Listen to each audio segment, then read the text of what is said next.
Welcome to the CTA podcast. Join us as we critically examine the ideological capture of the psychotherapy field.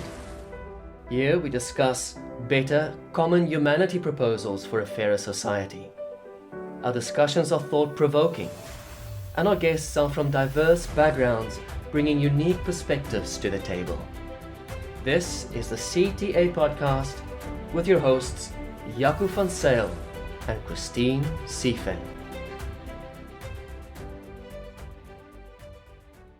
So, just for our listeners and our viewers at home, we're still promoting the recently released or published book, Cynical Therapies, Perspectives on the Antitherapeutic Nature of Critical Social Justice. We're interviewing one of the authors, the co-authors of the book. She's a social psychologist, currently in Brisbane. She's originally from America. Dr. Dina McMillan. She published a couple of books, and she developed a program, Healing the Rift, designed to reduce racism and other types of bias without using blame and shame methods that may increase divisions and exacerbate intolerance. And the title of her chapter in the book was Critical Race Theory in the Therapist's Chair, Part 2. Dina, welcome. So, a social psychologist, maybe you can tell us a bit more about what it entails to be a social psychologist in your context. Okay, well, I'm a social psychologist. I'm not a clinical psychologist, and that differs from a lot of the other contributors to the book. In social psychology, we study how people learn, how people are persuaded, how they're manipulated, coerced, even brainwashed. We also study flow out from actions that are taken and flow on. So we look at, if you do this, what impact does it have later? Who does it impact and what happens? And it's one of the reasons that as a social psychologist, I often cringe early when people do a well-intended gesture that my training has taught me is not going to turn out the way they want. It's going to have unintended consequences that they have not prepared for, and sometimes it leads to the exact opposite of what they want. Can you give us an example of that? I think that's such an interesting point. I'd love for the listeners to be able to kind of wrap their minds around something very tangible that you're describing here. Well, if you look at most of what's promoted by the left progressives, who are now being called the woke, they started off saying we have good intentions. We don't want people to be vilified for being different. We want people to have better understanding of people who are not like themselves. So it started off, and always, when people with wrong intentions are trying to influence someone to let them in, they always start off with a sob story. And because most of us have not grown up listening to the myths that previous generations have, like the story about the snake. You know, I think a lot of people have heard of, a snake wants to cross a river and he goes to I think it was a fox or a duck. It doesn't matter. It's a different animal depending on what culture you're talking about. But it's always a dangerous animal asking to be transported across a body of water by an animal to whom it is a predator. The animal always stops the predatory animal and says, I'm not going to help you. You're dangerous. And always in the story, the predatory animal is very manipulative and cunning and convinces the prey animal, no, I just need to get over there. There's a good reason. If you take me across, I won't hurt you. And always, inevitably, when they get to the end and it's safe for the predatory animal to get to shore, the predatory animal attacks the animal that brought him across. And people often hear it in a story about a myth about a snake, where a snake talks an animal into transporting it across. And the person who transported the animal, the prey animal looks at the snake and says, "Why did you hurt me? You promised you wouldn't." And the snake responds, "You knew I was a snake when you picked me up."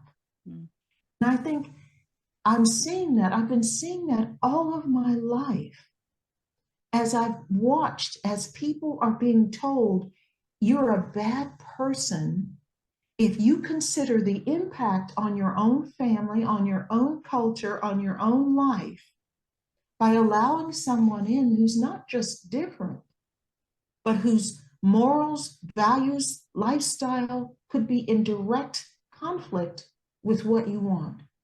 And you're supposed to pretend it's not going to have an impact, or you're a bad person.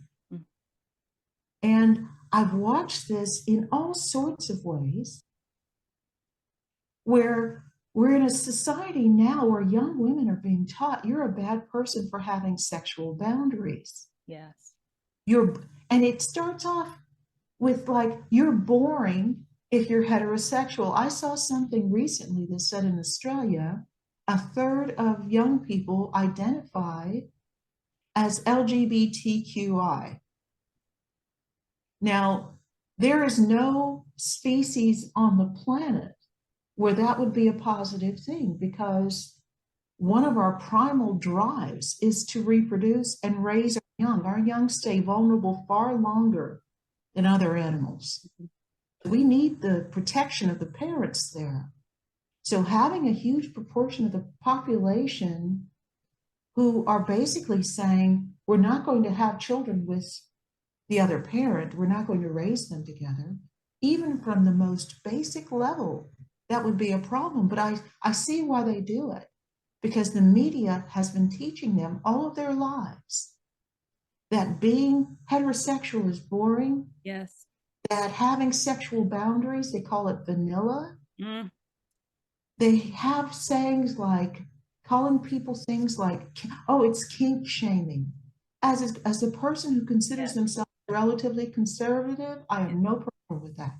Yes. They were never taught the myths, and they don't realize that the sob story being told by the snake is going to be the death of our culture. One of the clever things that's been done by the woke, I'm sure you've noticed that they will just change the definitions of things. Yes.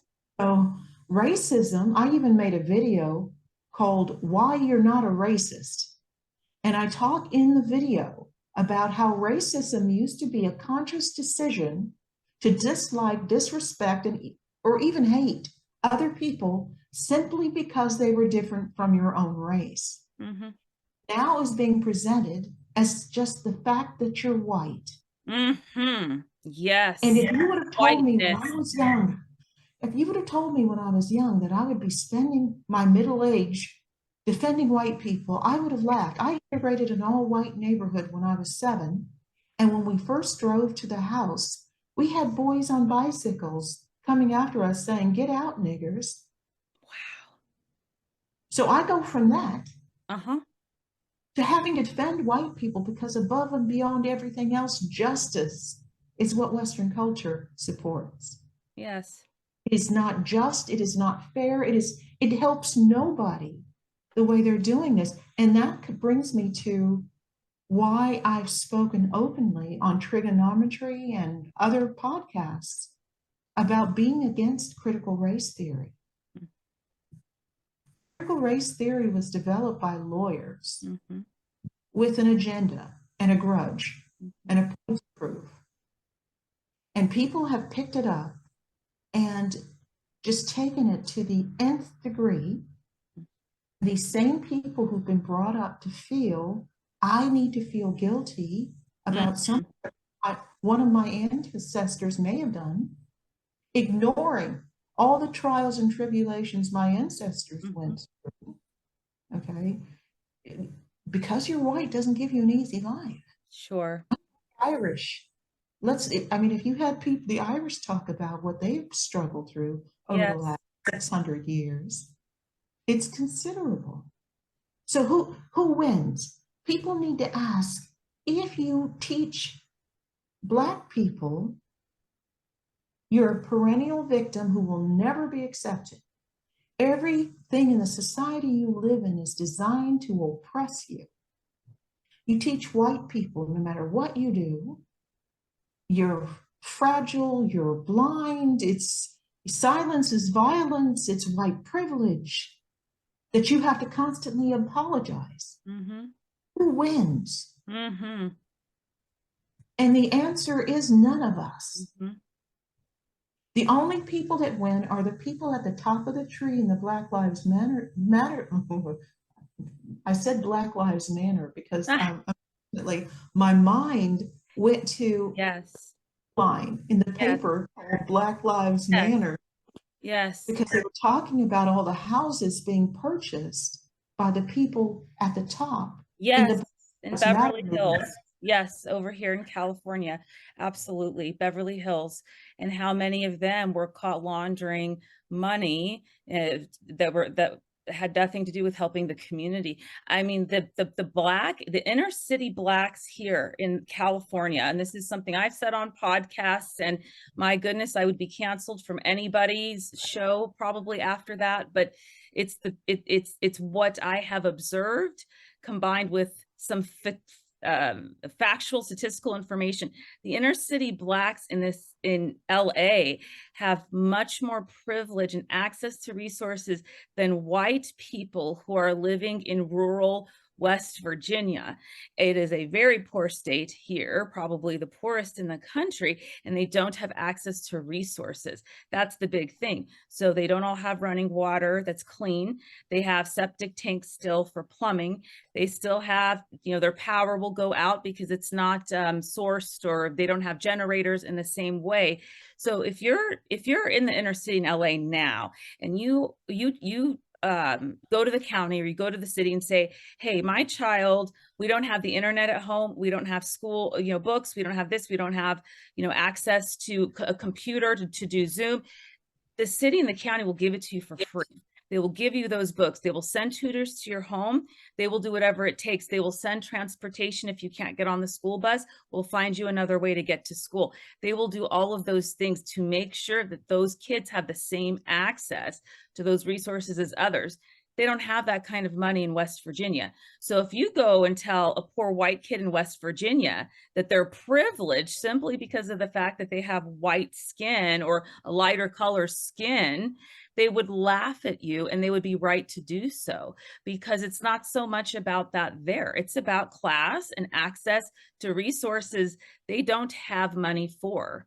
That's where their big concern is. And this is something I have said before. It's like I said, it would get me in trouble. I was a professor. I could not say that to my students, but that word privilege, and we're talking about changing definitions of what these words mean, is completely hijacked in its own right, and then weaponized eventually. But first it's hijacked and changed to mean something else, because that's not the same. We're not talking about the same thing now. Now we're talking about the difference in class. That's not even brought into the conversation at all, though. It's not rational, it's not logical.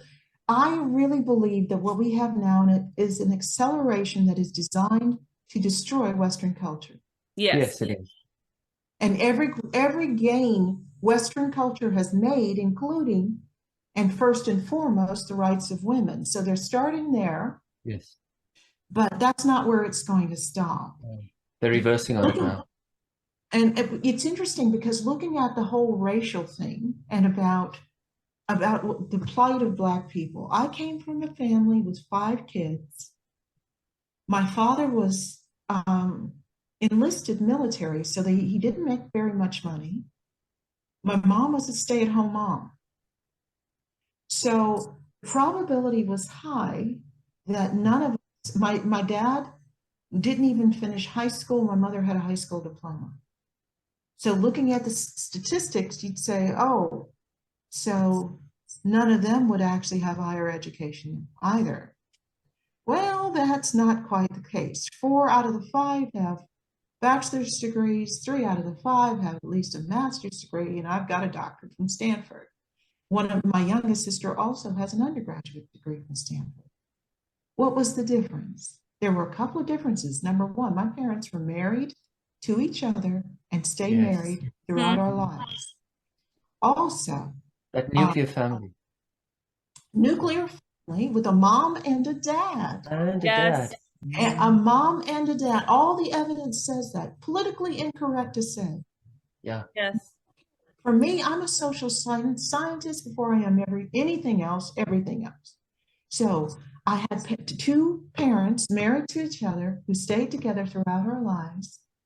My mother came from a family, even though her mother had married a guy who didn't have money, so she didn't grow up with money, but her grandfather, for instance, was a professor at the University of Colorado. One of my great uncles was a Tuskegee Airman.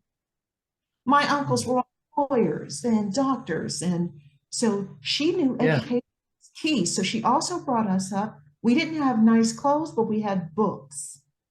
Okay. Also, they sent us to Catholic school. Right. Catholic school, the difference between a Catholic school and either a public school or some of these new Christian schools, because a woman that I work with now was telling me how great her Christian school is because they basically teach them woke philosophy. And I said, oh, so not really Christian then? No, absolutely not. Obviously not. Because it's like the Christianity it says not to abuse people. It doesn't say you have to accept everything, that you don't have any moral. Yeah, no, wokeness is obviously not Christian. No, and you know what we have to do and what this is about. Those of us who know the danger of this have got to be willing to be disliked. I know. Yes. I am not going to pretend that I'm woke in order to get along. And what they did see, though, common humanity. Yes.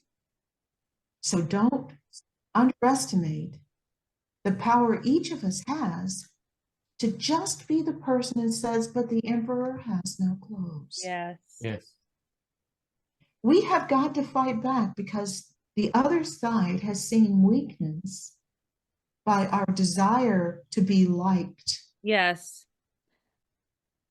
So I am not claiming racism is gone. I would love to do things that reduced racism so that we saw each other we judged each other by the content of our character, what Dr.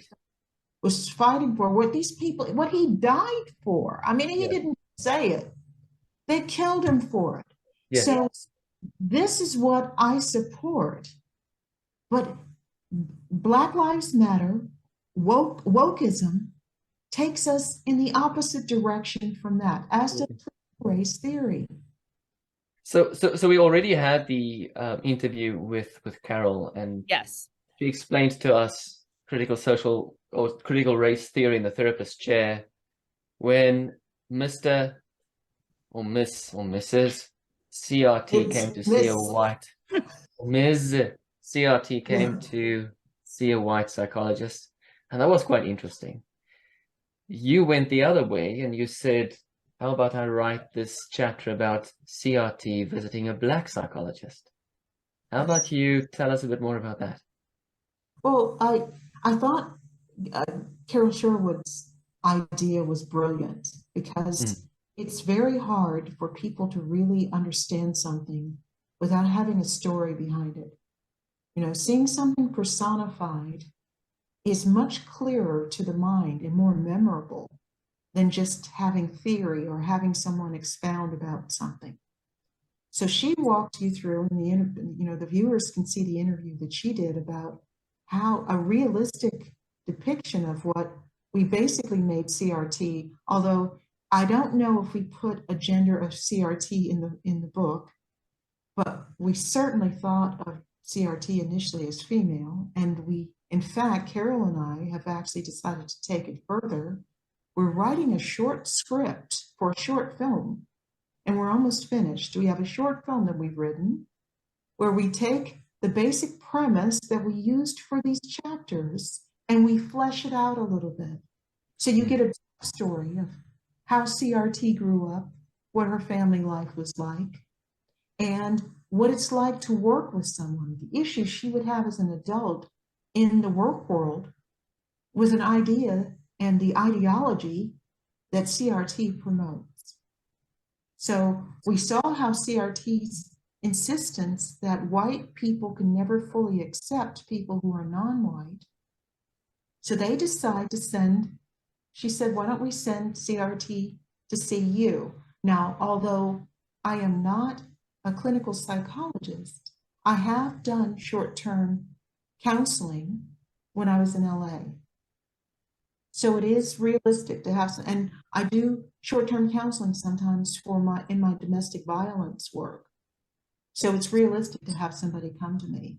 And of course, I don't know if your viewers can see, but I don't straighten my hair or anything. So and white people may not understand the importance of the hair thing, but hair is a big issue for Black people.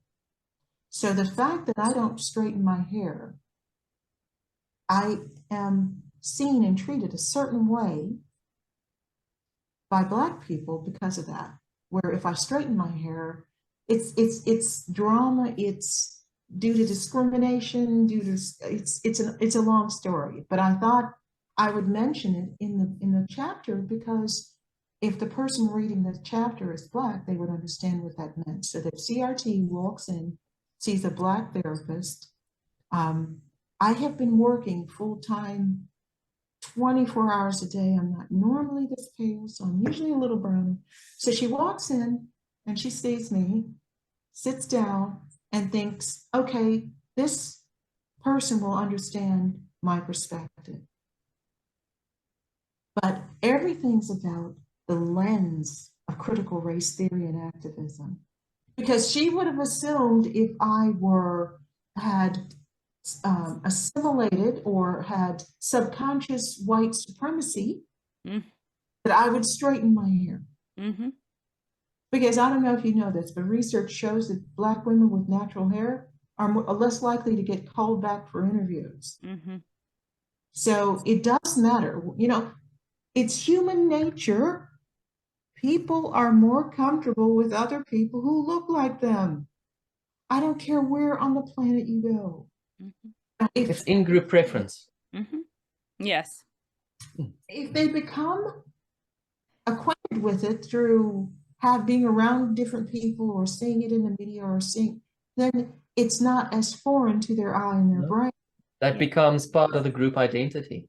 That you assimilate that into your in-group preference. It's very fluid.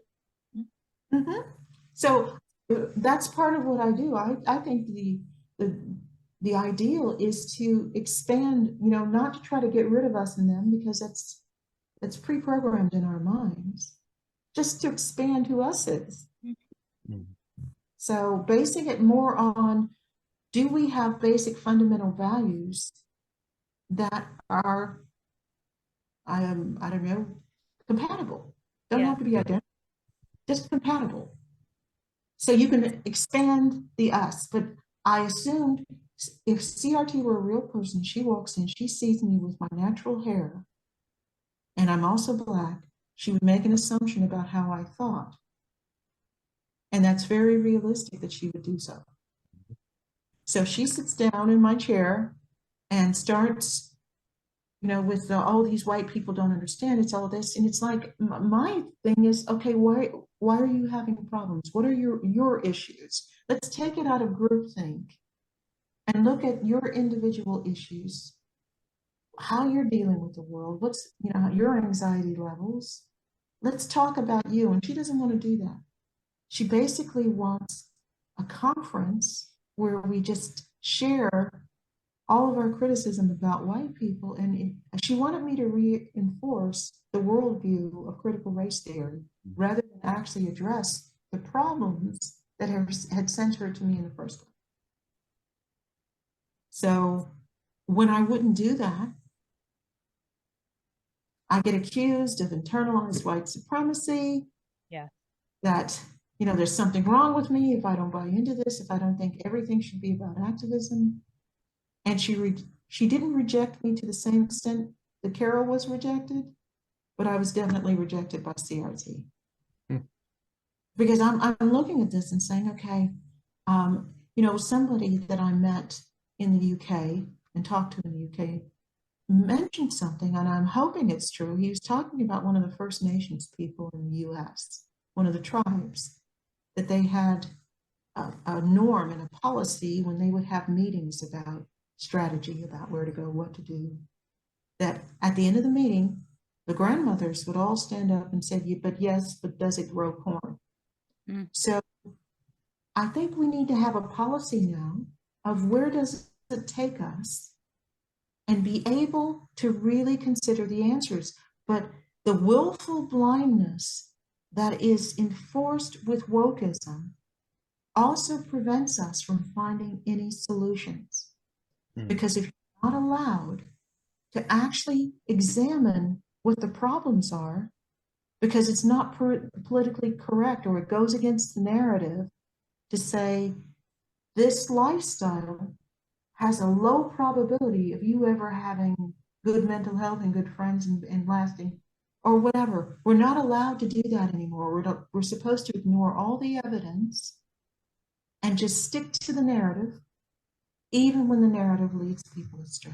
When would you say was the moment, or a compilation of moments over time, well, which could very well be it, that you saw critical social justice infiltrating or becoming really problematic?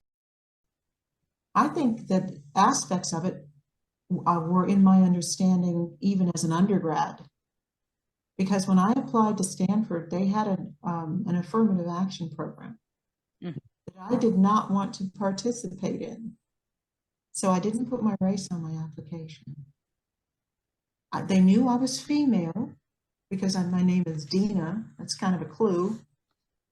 But even then, I looked at it from a broader lens. And I said, if I get into, because Stanford is still the hardest university in America to get into.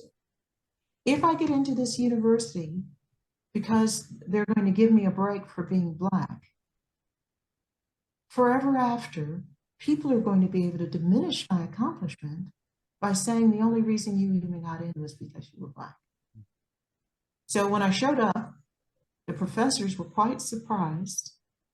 I faced racism at Stanford that was unlike anything I'd experienced since I was a young kid living in the Midwest. It was incessant, it was overt. And the sexism also was very evident there. So it was a very trying experience.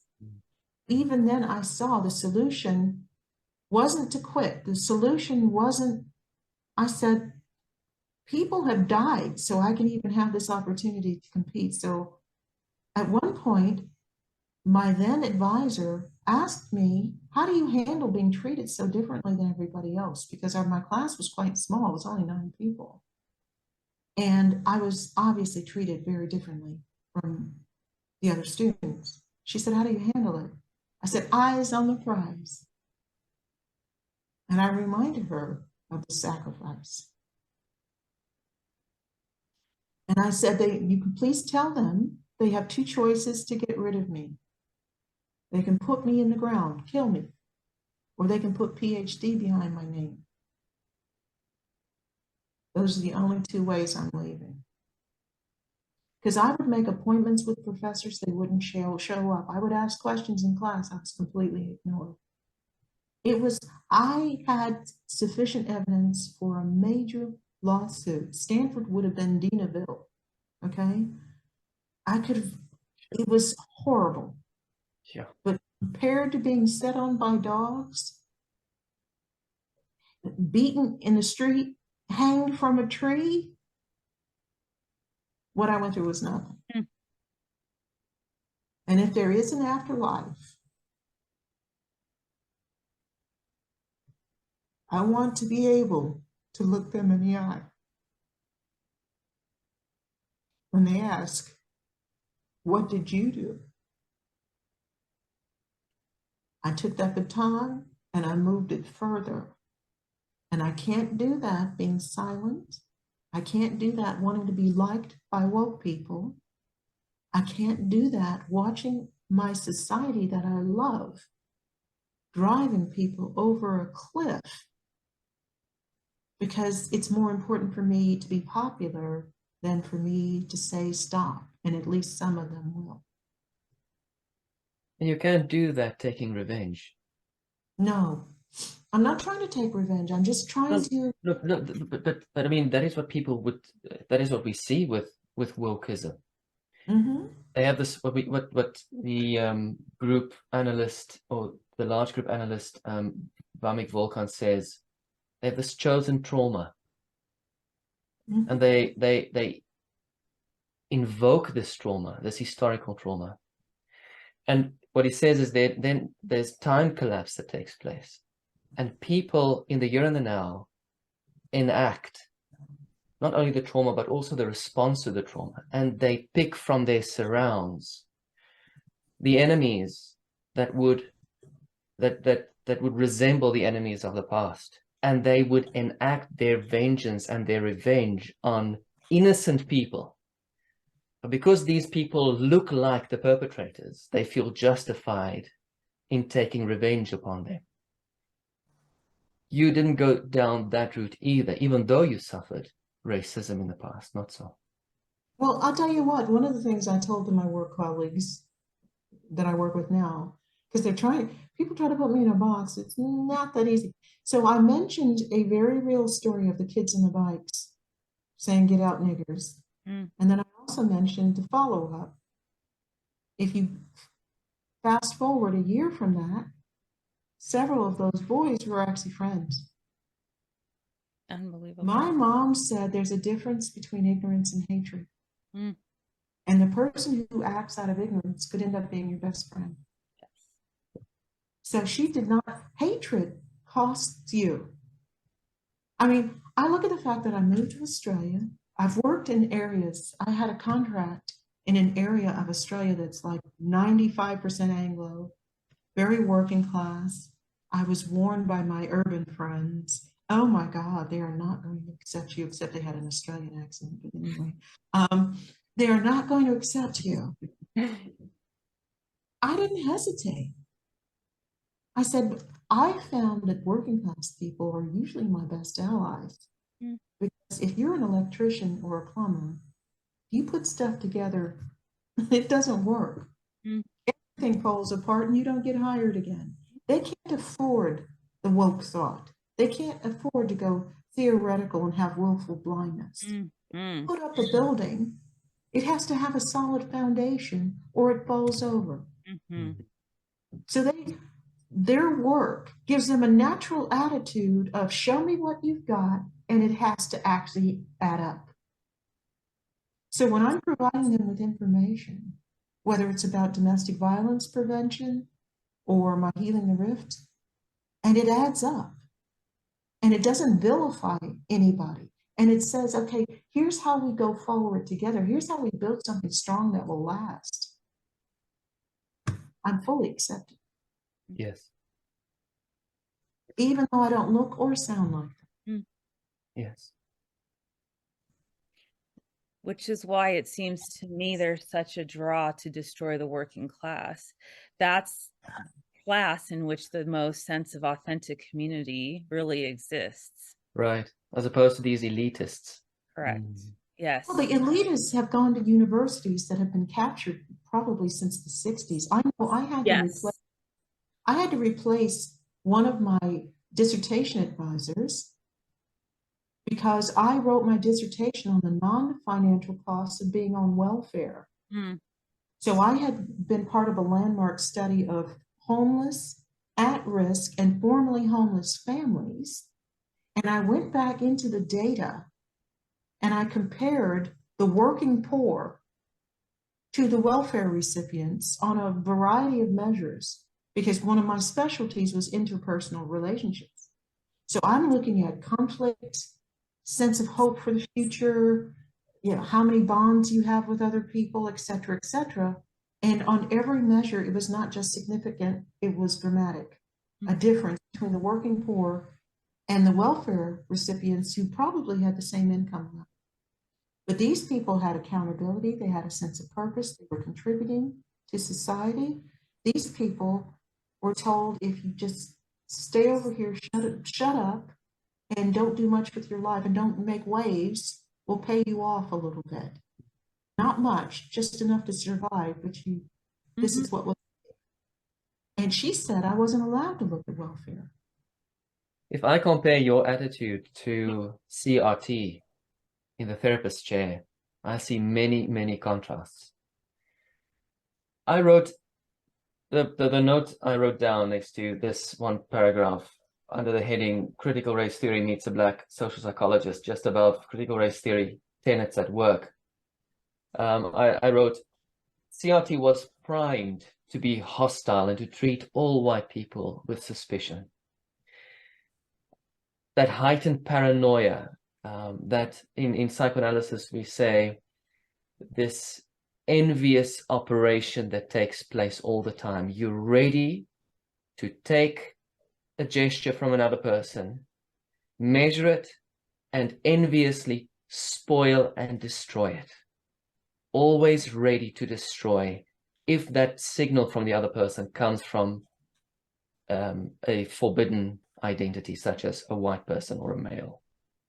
Maybe you can tell us a bit more about that. Well, because if whatever you're looking for, you're going to find. So it's really basically confirmation bias. That's it. Nutshell. You know, you'll notice and pay more attention to anything that confirms what you already believe. So, and CRT helps with this by putting language to things, like microaggressions. So saying, "Oh, I like your hair," is a microaggression. I take it as a compliment. Yeah. The rest of the world does, you know. So if you're, somebody is going through their day, and I can give you an example.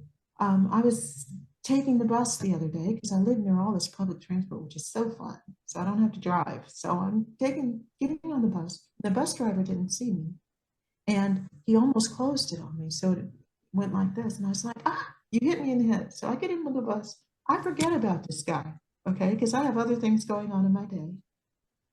I get the same bus yesterday, and so it's been about a week. And he's like, "Oh, I'm glad to see you because there's a blind spot there with our mirrors. I didn't see you. I am so sorry. I was so worried about it. Did I hurt you?" And I said, "No, you didn't. And thank you for the apology." And I was thinking, God, I love Australia.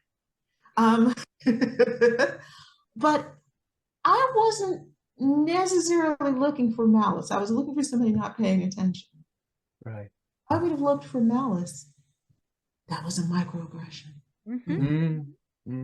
If you're looking for that, that's what you find. And yes. One of the problems with woke people is they sell a lot of anxiety medication to woke people because it is really challenging to never be able to relax and be yourself, to constantly have to update on social medias, make sure you're up to date on the latest terminology and the narrative that goes with it, that you've apologized sufficiently about anybody in your background that might have done something wrong a long time ago, except if they're African, then they could sell your family into slavery and you're not supposed to notice. Sure. They make a movie, The Woman King or whatever they called it, about a tribe of people that sold most of us into slavery. But we're not supposed to notice, and anybody that notices is racist. So basically, this is about control. Yes. The more afraid you are, the more you'll seek safety from anyone who claims to be offering it. So isn't it interesting that consistency and coherence isn't that much of a strong point to people who are woke, which just betrays what they're all up for. They're not up for consistency. They're not up for disciplined reasoning. Follow where the evidence leads you. They're selective. They cherry pick. They have a revolutionary outcome, and they will pick and choose whatever they need to achieve that outcome. Just think about CRT in the therapist chair, where one would think a person would be inclusive, when one would think that you don't, according to the work, they would say, don't assume the other person's gender. Ask them what their pronouns are. Mm-hmm. But like hell, you assume that when they're white, they've got to be racist. Absolutely. And so we can mention several of these inconsistencies. Absolutely. And that is, it's almost like they're codding people, as they say here in Ireland. They have all these terms that sound great, but in reality, they violate almost everything they're standing for, isn't it? On page 226, it says, those who experience persistent feelings of indignation, which they view as righteous, tend to shield themselves from personal responsibility for their actions. They hold a pre-identified scapegoat responsible for all their pain, traumas, and hurts. That scapegoat is ultimately accountable for their misdeeds. This source is always outside of the self. It is both a shelter and a prison, protecting the ego while also limiting the probability of genuine healing or progress. Yes, because it encapsulates CRT, and especially in this context, that scapegoating, it's all about scapegoating. And I would say it's just another weapon. Critical race theory is another weapon used by those who call themselves lately woke. I'm sure they're going to call themselves something different soon, in order to destroy Western culture. And there's self-selection bias with wokeism, because it always required selective attention and a lack of critical thinking. So for those people for whom that was too difficult, or who saw the danger in that, like I did, we pulled away from it early. But they keep adding. We have to ask what's next. Because critical race theory, I looked at the philosophy, I looked at the methods used, the heavy-handed methods used, and by removing all Black accountability and saying it's all white people's fault, and white people in the past, 10 years from now, if we give into that and say, okay, we don't fight back, where are Black people going to be? We've already seen the violent crime rate and the general crime rate in Democrat-run cities with woke philosophy. They have skyrocketed. Yes.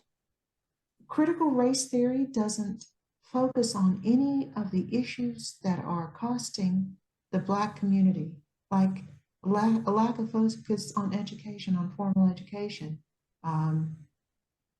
acting out with anger instead of thinking things through, no fathers in the home. Yeah, family breakdown, yeah. Yep. Family breakdown, and women having babies with everybody they date. Each person they date, they have another child with. Fathers are critical to a healthy society. Involved fathers are critical to a healthy child and to a healthy society, and it's something that we should encourage. It gives a huge advantage to your children. It does. And having a healthy relationship with each other is another aim of mine. It's not just enough to be in a committed relationship, it should be healthy. Yes.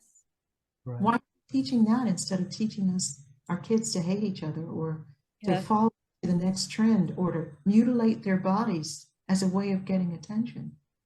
You talk about jealousy, you talk about envy and destructive envy. That's where you really see it. But you see it in critical race theory too. It's like, I struggled when I grew up, so you shouldn't have anything either.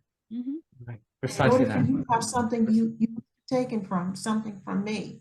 Instead, there's nothing creative that can come from it. Again, psychoanalytically, being severely destructive and envious, and being grateful and creative are mutually exclusive.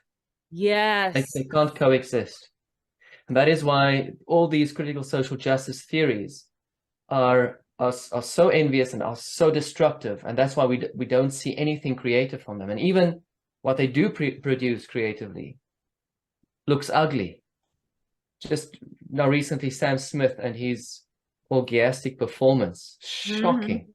Wow. So this is the kind of perverse, zombified art Yes. wokeness produces. So no, we're and everything lines up nicely, sociologically, from a social science perspective, psychoanalytically, right? Everything lines up nicely, and we see a consistent picture, and this is extremely harmful and dangerous to our society. From soup to nuts, and one of the things is looking at society, though, we're probably going, in order to fight back of this, we're going to have to start again. And it's funny, I was watching the Bletchley Circle. Okay, I am in love with British TV. I admit it. Okay. Watching Bletchley Circle for one of the 14 times I've watched it. And they mentioned something that happened back in Bletchley, and it's based on real data. They said when we came to code that was corrupted, we had to just get rid of all of it because it influenced things and go back to where we had clean code. And for me, I'm looking at when did we have clean code socially? And it was probably in the 1950s. Now, as a Black woman, I realized that there are going to be some issues, some freedoms that I've gotten used to that I'm going to lose, but we cannot continue like this without going over the cliff. We have to go back to where there was more clean code. And develop from there again. And develop according to the knowledge and the wisdom that we've picked up over the decades, right? We can move faster, right. But we have to get rid of everything that's been promoted over the last 50 years, because it was all leading us to this really grim place that we're in now. You know, we want to thank you. Thank you for your time. Thank you for your wisdom. We enjoy your fresh thoughts, your fresh insights. I think the readers are also going to enjoy your chapter. Thank you for your research and your hard work. I'll see you at both again then. Thank you for having me. Very soon. Yes. Okay. Thank you again so much.